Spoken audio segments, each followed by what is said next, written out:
থেকে জীবনের শেষ পর্যন্ত হলো একটা যাত্রা। আর এই যে যাত্রা, সেই যাত্রা পথের মাঝেও আমরা অনেক নতুন যাত্রা নির্ধারিত করি, অন্য অনেক লক্ষ্য লাভ করি। এবার প্রশ্ন হলো যে লক্ষ্য বেশি গুরুত্বপূর্ণ নাকি যাত্রা? কেউ বলবে লক্ষ্য বেশি গুরুত্বপূর্ণ, কারণ তার জন্যই আমরা এই যাত্রা স্থির করি।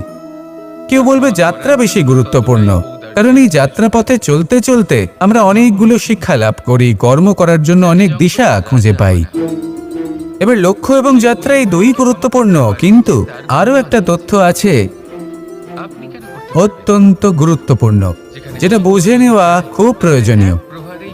আর সেটা হলো আপনার জীবন সাথী। সেই সাথী যে জীবনের সব পদক্ষেপে আপনার সাথে চলবে, আপনার সাথে থাকবে। সেই ব্যক্তির মধ্যে যদি করুণা থাকে, ভালোবাসা থাকে, তাহলে সে আপনাকে সাহায্য করবে, আপনার জন্য আপনার লক্ষ্য নির্ধারণ করবে, আপনাকে জীবনে একটা উচ্চ স্তরে নিয়ে যাবে। কিন্তু যদি সেই ব্যক্তি এর বিপরীত হন, তাহলে কোথাও না কোথাও তাকে পেতে পেতে, তার সাথে থাকতে থাকতে আপনি নিজের লক্ষ্য ত্যাগ করে দেবেন। তাই পথ এবং লক্ষ্য এই দুই নির্বাচন করুন, কিন্তু যখন আপনি জীবনসাথী নির্বাচন করবেন তখন কিছুটা সাবধানে, না হলে আপনার অভিজ্ঞতা সুখময় নয়, অত্যন্ত দুঃখজনক হতে পারে। আসুন আমার সাথে ভালোবেসে বলুন, রাধা রাধা। জীবনে কখনো আমরা বিজয়ী হই, কখনো আমরা পরাজিত হই, কখনো সুখ আসে, আবার কখনো দুঃখও আসে। আর যখন দুঃখ আসে তখন আমরা আমাদের এই দুঃখ কারোর সাথে ভাগ করতে চাই। আমরা কারোর সাথে নিজের দুঃখ ভাগ করে নিই, আর সেই ব্যক্তি আমাদের দুঃখ নিয়ে উপহাস করে। তখন আমরা আরো দুঃখী হয়ে যাই। আমরা এই সংসারকে দোষ দিতে থাকি, কিন্তু এতে সংসারের কোনো দোষ নেই। ভুল আপনার যে আপনি কোনো কুপাত্রকে নির্বাচন করেছেন দুঃখ ভাগ করার জন্য। মনে রাখবেন, যদি আপনার শরীরে ক্ষতস্থান তৈরি হয় এবং সেই ক্ষত নিয়ে আপনি প্রত্যেক জায়গায় ঘুরে বেড়ান, প্রত্যেক বাড়িতে আপনি ওষুধ হয়তো নাও পেতে পারেন, কিন্তু সেখানে নুন আপনি অবশ্যই পাবেন। সেই জন্য যখনই দুঃখ পাবেন, শুধু সেই ব্যক্তিদের কথা মনে করুন যারা আপনার দুঃখ, আপনার যন্ত্রণাকে বুঝতে পারবে, যারা আপনার সহায় হওয়ার জন্য প্রস্তুত, আপনাকে সাহায্য করার জন্য প্রস্তুত, আপনার অন্তরকে প্রেরিত করতে প্রস্তুত। তাদের কাছে নয় যারা আপনার দুঃখ নিয়ে উপহাস করে। আসুন আর আমার সাথে ভালোবেসে বলুন, রাধা রাধা। প্রত্যেক মানুষ সাফল্যের শিখরে পৌঁছতে চান, প্রত্যেকেই তার জন্য চেষ্টা করেন, প্রত্যেকেই এটা চান যে নিজের নিজের ক্ষেত্রে আমি সর্বোচ্চ শিখরে পৌঁছব। এবার সবসময় আমাদের প্রতিভা পূর্ণরূপে আমাদের সহায়ক হতে পারে না। কখনো কখনো আমরা সেই কাজ একা করতে পারি না, কখনো কখনো আমাদের সাহায্যের প্রয়োজন পড়ে। আর ঠিক এমন সময় বেশিরভাগ মানুষ ভুল করে ফেলেন। আর ভুল হলো এটাই যে কিছু ব্যক্তি এতটাই তাড়াতাড়ি সাফল্যের শিখরে পৌঁছতে চান যে কারোর হাত ধরে পরবর্তী সিঁড়িতে ওঠার বদলে তিনি কারোর পা ধরে ওপরে যাওয়াটাই শ্রেয় বলে মনে করেন। এবার সাফল্য দুজনেই লাভ করেন, কিন্তু কাহিনীর এখানে সূত্রপাত ঘটে। যে ব্যক্তি কারোর হাত ধরে ওপরে পৌঁছন, সে অন্যের জন্য নিজের হাতটা বাড়িয়ে দেন, তাকে সাহায্য করেন, তাকে প্রেরণা প্রদান করেন। নতুন সম্পর্ক তৈরি হয়, বন্ধুত্বের বৃদ্ধি ঘটে, এবং এই শ্রেষ্ঠ সম্পর্কগুলির সাথে উনি শ্রেষ্ঠ জীবন যাপন করেন। অন্যদিকে সেই ব্যক্তি যে কারোর পা ধরে সাফল্য অর্জন করেছিলেন, সেই ব্যক্তি শুধু একজন দাস হয়ে থেকে যান, শুধু তাকে দেওয়া সমস্ত আদেশ পালন করেন তিনি। তার নিজের কোনো ব্যক্তিত্ব গড়ে ওঠে না। সেই জন্য আপনি যখনই সাফল্যের পথে অগ্রসর হচ্ছেন, তখন পথ নির্বাচন সঠিকভাবে করুন, কারণ সাফল্যের ঊর্ধ্বেও একটি অন্য জীবন আছে। আসুন আমার সাথে ভালোবেসে বলুন, রাধা রাধা। সকলের মন আনন্দে ভরিয়ে তোলে কোকিলের মধুর স্বর, কিন্তু এই মধুর স্বর আমরা বর্ষাকালে শুনতে পাই না কেন? তার কারণ কিন্তু এটা নয় যে বর্ষাকালে কোকিল অসুস্থ থাকে, তা নয়। কোকিল সিদ্ধান্ত নেয় নীরব থাকার, কিন্তু এই সিদ্ধান্ত কেন নেয়? তার কারণ হলো ব্যাঙ। বর্ষার ঋতুতে অনেক ছোট ছোট স্থানে জল জমে, আর সেই কারণে অনেক ব্যাঙের জন্ম হয়। এবার ওই ব্যাঙগুলোর ধ্বনি এতটাই প্রবল হয় যে তাদের মাঝে এই কোকিল যতই মধুর সুরে ডাকুক না কেন তার স্বর আমাদের কানে পৌঁছবে না। সেই জন্য ও সিদ্ধান্ত নেয় চুপ থাকার। আর এটাই হলো আমাদের জীবনের শিক্ষণীয় বিষয়। আপনি যদি এমন কোথাও থাকেন যেখানে আপনার আশেপাশে মূর্খ মানুষ আছেন, তাহলে সেখানে চুপ করে থাকাই হলো সবথেকে শ্রেষ্ঠ সিদ্ধান্ত। কারণ ওই মূর্খদের চিৎকারের সামনে কেউ আপনার জ্ঞানের কথা বুঝতেই পারবে না। সেই জন্য সেখানে চুপ করে থাকুন। পরবর্তীতে গিয়ে যেমন এই ব্যাঙের ডাক এটা শান্ত হবে আর তারপর থেমে যাবে, ঠিক তেমন মূর্খদের সময় একটা নির্দিষ্ট কালের পর গত হয়। আর তারপরে আসে বিবেকবানদের সময়, আপনার সময়। শুধু ধৈর্য ধরুন। আসুন আর আমার সাথে ভালোবেসে বলুন, রাধা রাধা। মস্তিষ্কের মেধা প্রত্যেক মানুষের কাছেই আছে। এর বর্গীকরণ করা সম্ভব তিনটি স্তরে: নিম্ন, মধ্য এবং উচ্চ। এবার সেই ব্যক্তি যার মস্তিষ্ক মেধা নিম্ন স্তরের, তিনি কোন বিষয়ে কথা বলেন, কোন বিষয়ে আলোচনা করেন, কি সেই বিষয় যা নিয়ে এনারা ভাবেন? লেনদেন, লাভ ক্ষতি, সম্পর্ক ভাঙা গড়া, জীবনের এই ছোট ছোট বিষয়গুলি। এর ঊর্ধ্বে এনাদের কথা এবং ভাবনা যায়ই না। এবার যে ব্যক্তি এমন হন যার মস্তিষ্ক মেধা মধ্য স্তরের, সেই ব্যক্তি কি করেন, কোন বিষয়ে কথা বলেন? জীবনের ঘটনাগুলির বিষয়ে কথা বলেন। কি হয়েছিল, কিভাবে হয়েছিল, কিভাবে সেটা আরো বেশি শ্রেষ্ঠ করে তোলা সম্ভব। আর সেই ব্যক্তি যাদের মস্তিষ্ক মেধা উচ্চ স্তরে থাকে, তারা কি নিয়ে ভাবেন, তারা কি নিয়ে আলোচনা করতে থাকেন? তিনি ভাবেন যে কিভাবে নিজের চিন্তা ভাবনা আরো বেশি শ্রেষ্ঠ করে তোলা সম্ভব। তিনি ভাবেন যে কিভাবে আমরা নিজেদের অপগুণগুলিকে দূর করে দিতে পারি, কারণ সেটা করতে পারলে জীবন আপনা থেকেই শ্রেষ্ঠ হয়ে উঠবে। মস্তিষ্ক মেধা আমাদের সবার কাছে আছে। এবার আমাদের এটা বেছে নিতে হবে যে কোন স্তরটা আমরা আপন করতে চাই। যদি আজকের এই মুহূর্তে আপনি নিম্ন স্তরেও থাকেন, তাহলে তা মেনে নিন, চিন্তার কোনো বিষয় নেই। এখনো চাইলে আপনি উচ্চ স্তরে পৌঁছতেই পারেন। সেটাই বেছে নিন, জীবন শ্রেষ্ঠ করে তুলুন আর আমার সাথে ভালোবেসে বলুন, রাধা রাধা। অত্যন্ত শ্রেষ্ঠ একটা কথা আছে, যদি একটা দরজা বন্ধ হয় তাহলে ঈশ্বর নিজে আমাদের জন্য আরেকটা দরজা খুলে দেন। কিন্তু কিছু মানুষ আছেন যারা এটা ভাবেন যে আমার সাথে তো এরকম হলোই না, আমাদের জন্য তো কোনো নতুন দরজা খুলল না, কোনো নতুন পথ আমরা খুঁজে পেলাম না। সেই বিষয়ে আমরা চিন্তা করি, দুঃখ পাই যে এরকম কেন হলো।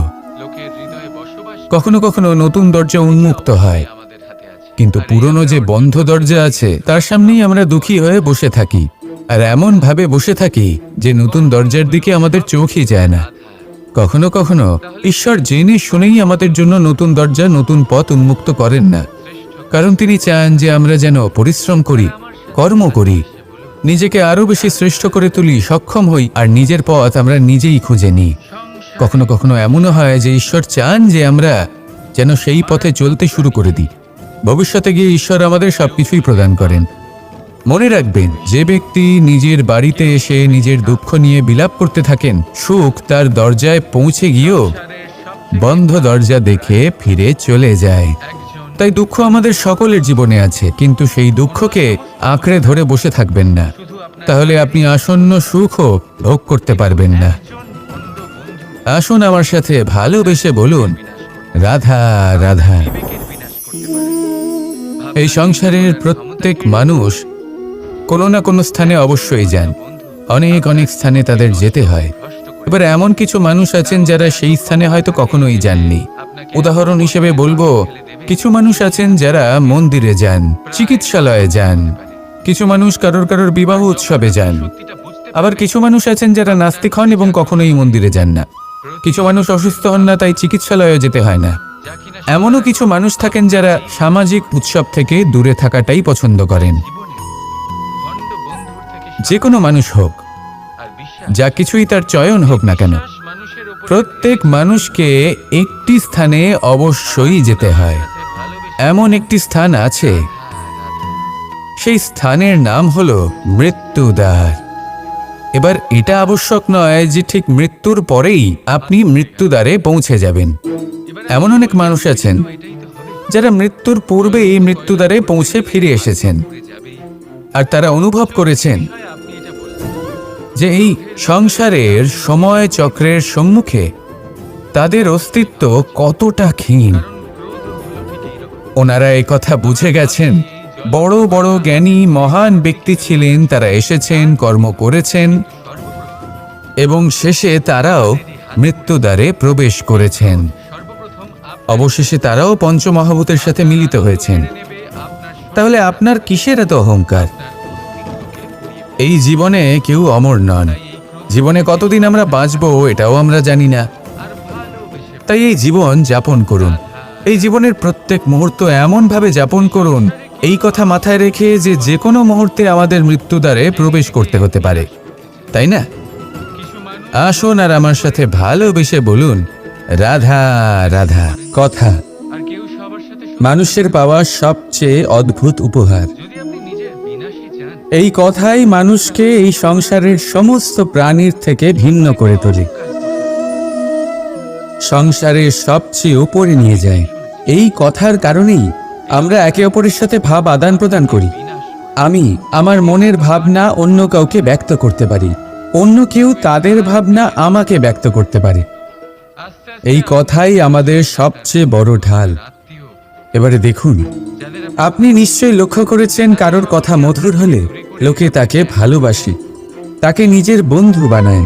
সেইভাবেই যদি কারোর কথা কঠোর হয় তাহলে লোকে তাকে ঘৃণা করে, তাকে নিজের শত্রু মনে করে। এই কথাই ভাষা হয়ে আমাদের ইতিহাস রচনা করে। তবে আমরা কি সত্যি বাণীর বিষয়ে অতটাই ভাবি যতটা আমাদের ভাবা উচিত? ভেবে দেখুন, মানুষের কথা বলতে শিখতে কত সময় লাগে। কোনো বালক 1.5 বছর বয়সে কথা বলতে শেখে, কেউ 2 বছরে, কেউ 3। এবার দেখুন, মানুষ 1.5 বছর বয়সে কথা বলতে শিখে গেলেও তার কি বলা উচিত এটা সারা জীবনেও শিখতে পারে না। এর উপরে মনোনিবেশ করুন, এটা বোঝবার চেষ্টা করুন কি বলা উচিত। নিজের কথা শুদ্ধ করুন, নিজের কথা মধুর করুন, আর সেই মধুরতার সাথে আমার সঙ্গে বলুন, রাধা রাধা। সময়, কথায় বলে সময়ের পূর্বে কিছুই হয় না। প্রতিটা ঘটনার একটা সময় থাকে। সময়ের আগে না সূর্যোদয় হয় আর না সূর্যাস্ত হয়। সময়ের পূর্বে গাছে না ফুল ফোটে না ফল ধরে। কিন্তু একটা কথা ভেবে দেখুন, যদি বর্ষা আসার আগে কৃষক ভূমিকে না প্রস্তুত করে, বীজ রোপণ না করে, তাহলে কি ফসল ফলবে? যদি কোনো যোদ্ধা যুদ্ধের পূর্বে নিজের অস্ত্রে ধার না দেয়, তাহলে সে যুদ্ধ কি করে লড়বে? এর মানে এটাই হলো যে সময় আপনার যখন আসার তখন অবশ্যই আসবে, কিন্তু ততক্ষণ এটাও গুরুত্বপূর্ণ যে আপনি নিজেকে তার জন্য তৈরি রাখুন। কারণ এই সুযোগ, এই কথাটা শুনতে যত ছোট, এটা আসেও ততটা কম সময়ের জন্য, তারপর চলেও যায়। এবার যদি সুযোগ আপনার হাতে আসে আর আপনি তার জন্য তৈরি না থাকেন, তাহলে আপনি সাফল্য কি করে পাবেন? তাই আপনি সঠিক সময়ের জন্য অপেক্ষা করুন, সেই সুযোগের জন্য অপেক্ষা করুন, কিন্তু ততক্ষণ নিজের চেষ্টার দ্বারা নিজেকে আরো সক্ষম করে তুলুন, কারণ সাফল্য আপনার জন্য অপেক্ষা করছে। শুধু আপনি তার জন্য তৈরি থাকুন। রাধা রাধা। আমাদের মধ্যে বহু মানুষ মাঝে মাঝে নিজেকে অকর্মণ্য মনে করি, ভেবে নিই যে এত চেষ্টা করার পরেও কিছুই পেলাম না, আর হয়তো পরেও কিছুই পাবো না। আর সেই জন্য নিজের জীবনের সমস্ত বোঝা অন্য কারোর কাঁধে চাপিয়ে দিই। নিজের ওপরে বিশ্বাস হারিয়ে ফেলি। কেন বুঝতে পারেন না এই কথাটা? যে যতক্ষণ না পায়ে কোনো কাঁটা ফুটবে, ব্যক্তি কি করে বুঝতে পারবে যে এরপর থেকে নিচে তাকিয়ে চলতে হবে? সূর্যকে নিজে জ্বলতে হয় যাতে বাকিদের প্রকাশ দিতে পারে সে। রাতের অন্ধকারের সাথে লড়াই করার জন্য চন্দ্রিমাকে আকাশে একা উজ্জ্বল হতে হয়। নদী নিজের যাত্রা কি করে করে, নিজের পথ কি করে নির্মাণ করে? সে পাথরের সাথে লড়াই করে তা বানায়।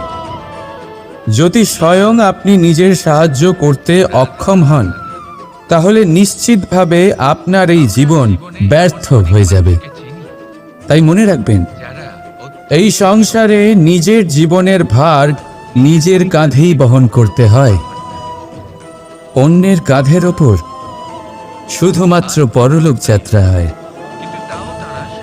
সেই জন্য এই সংসারে জীবিত সেই যে আত্মনির্ভর।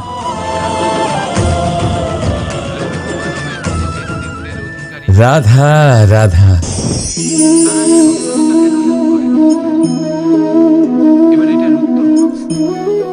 এই জল দেখতে পাচ্ছেন আপনি? এটা খোলা জল, এতে ময়লা মিশে আছে। কিন্তু যদি আপনি এটা কিছুক্ষণ এমনি ফেলে রাখেন, তাহলে দেখবেন এই ময়লা আপনা থেকেই নিচে থিতিয়ে পড়বে। কিন্তু এই পাত্রটা নাড়াতে থাকলে এমনটা হবে না। শান্ত ছেড়ে দেবেন, তবেই এই ময়লা নিজেই নিচে চলে যাবে। ঠিক সেইভাবেই যখন আমাদের জীবনে কোনো সমস্যা আসে, কোনো অশান্তির সৃষ্টি হয়, তখন উত্তেজিত হয়ে পড়লে, নিজের সংযম হারিয়ে ফেললে আমরা আর সমাধান পাব না। শান্ত থাকলে তখনই সমস্যার সমাধান পাব। তাই মনে রাখবেন, ধৈর্য আর সংযম দ্বারা শান্ত মনে বিচার করলে যত বড়ই সমস্যা হোক না কেন, তার সমাধান আপনি অবশ্যই পাবেন।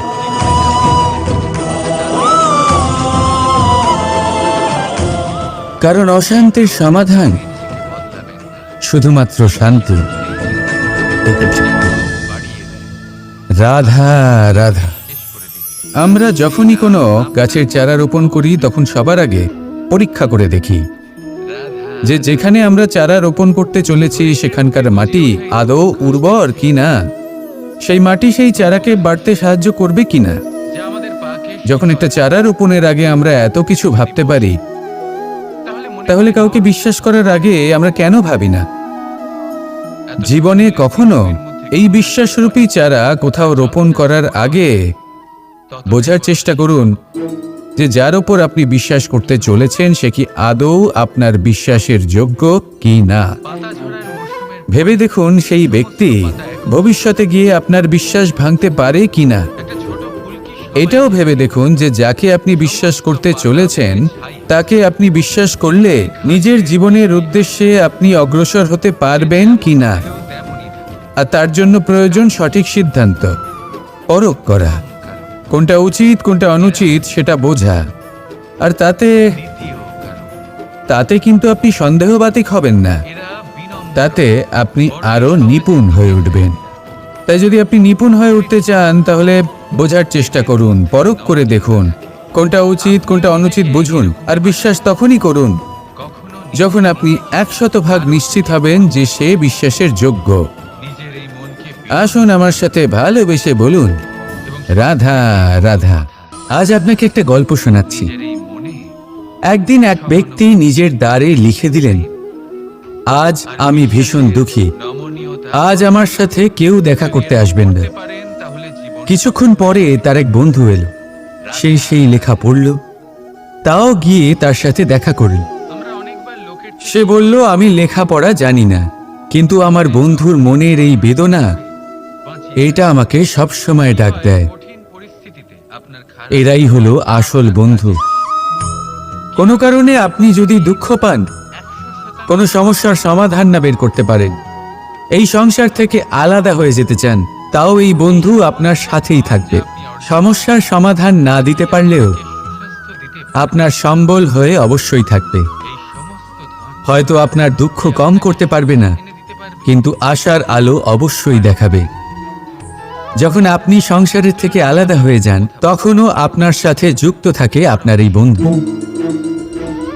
আসল বন্ধু। এবারে আমরা মানুষেরা বড়ই বিচিত্র। তারা সব সময় যে কোনো জিনিসের মাহাত্ম্য দুবার বুঝতে পারে। এক, তা পাওয়ার আগে। দুই, তা হারাবার পরে। এবারে ঠিক এরকমই আমাদের বন্ধুরাও হয়। যদি আজ আপনার বন্ধুরা আপনার সাথে থাকে, তাদের প্রতি কৃতজ্ঞ থাকুন, তাদের প্রসন্ন রাখুন, তাদের মাহাত্ম্য বুঝুন। কারণ একবার আপনি এদের হারালে অনুতাপ করলেও আর এদের ফেরত পাবেন না। তাই ভালোবাসুন, বন্ধুত্ব বজায় রাখুন, আর আমার সাথে প্রসন্ন হয়ে বলুন, রাধা রাধা।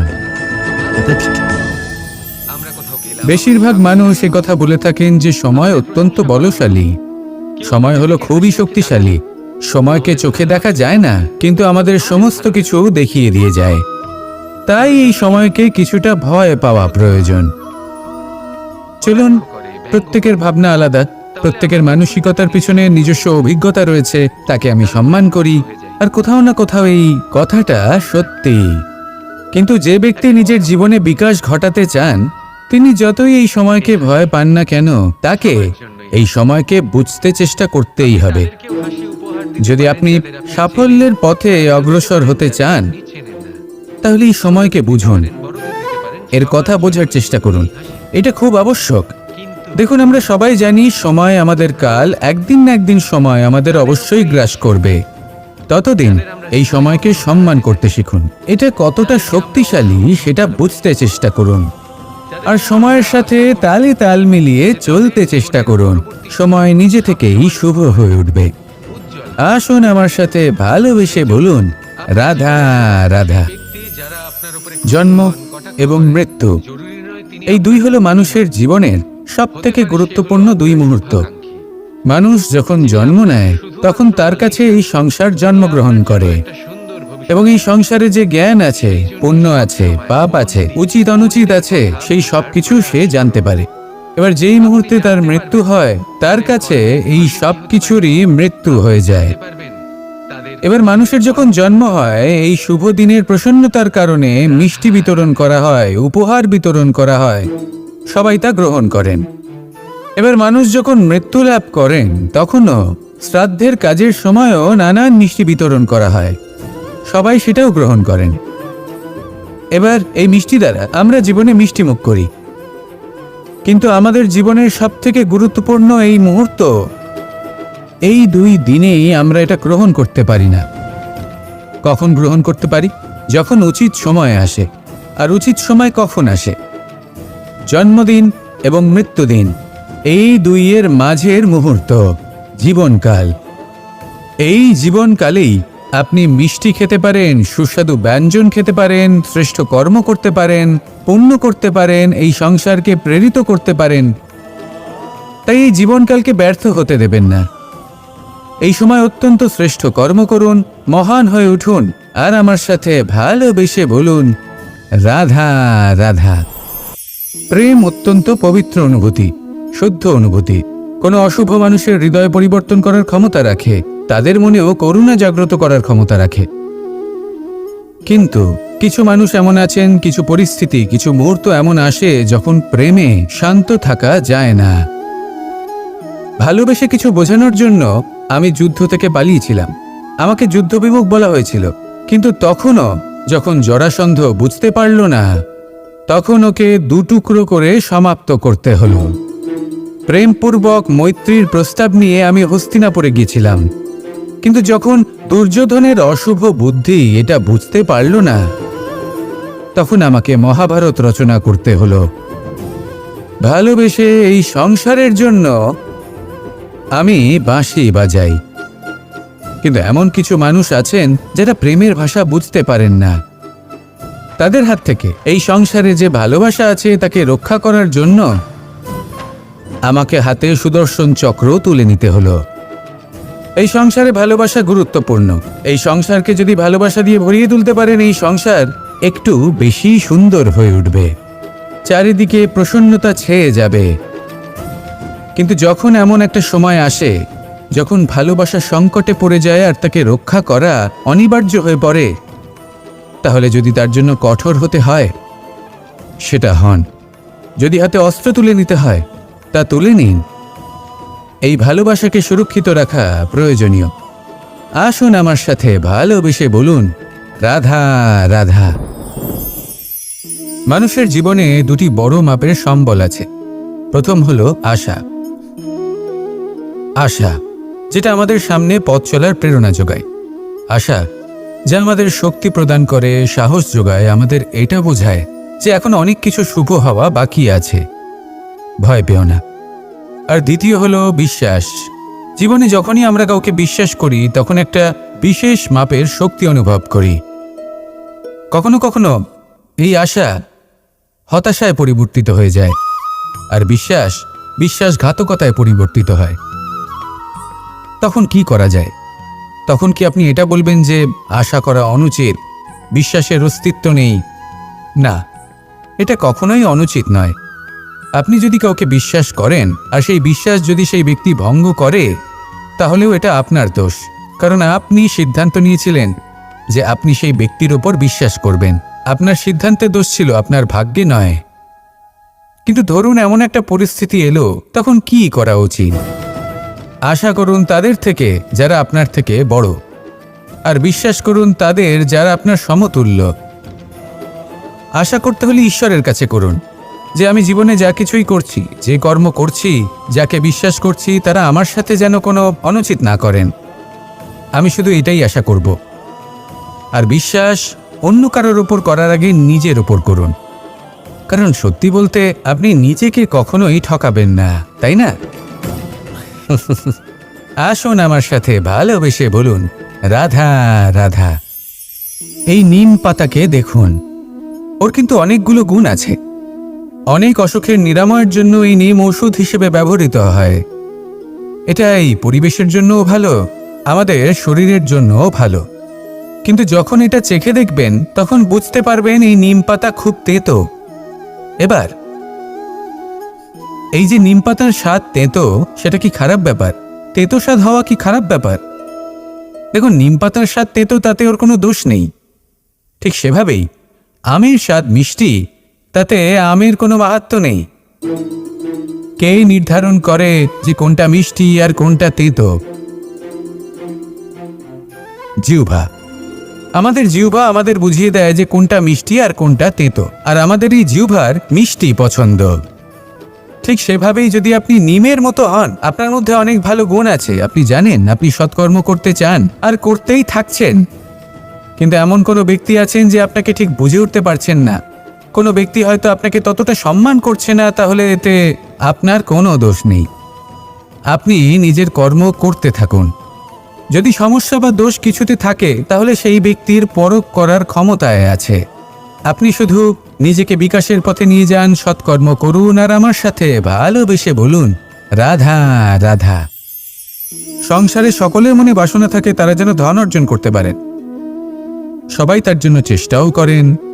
একটি অত্যন্ত ছোট শিশুও যখন সে কোনো উপহার পায়, তার থেকে সে অবশিষ্ট ধন সঞ্চয় করতে চেষ্টা করে, কারণ আমরা ভাবি যে সংগ্রহ করলে আমরা ধনী হয়ে উঠতে পারবো, ধনবান হয়ে উঠতে পারবো।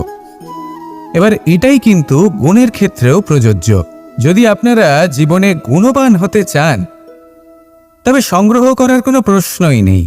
আপনাকে শুধু সম্পত্তি খরচ করতে হবে। আমি ধনের কথা বলছি না, আমি সংসারের সবথেকে মূল্যবান সম্পত্তির কথা বলছি, সেটা হলো সময়। গুণবান হওয়ার জন্য আপনাকে শুধু সময় খরচ করতে হবে, অর্থাৎ প্রত্যেক মুহূর্তের সদ্ব্যবহার করতে হবে, আর তাও উচিত প্রকারে। যদি এই কাজ আপনি করতে পারেন, তাহলে আপনা থেকেই গুণবান হয়ে উঠবেন।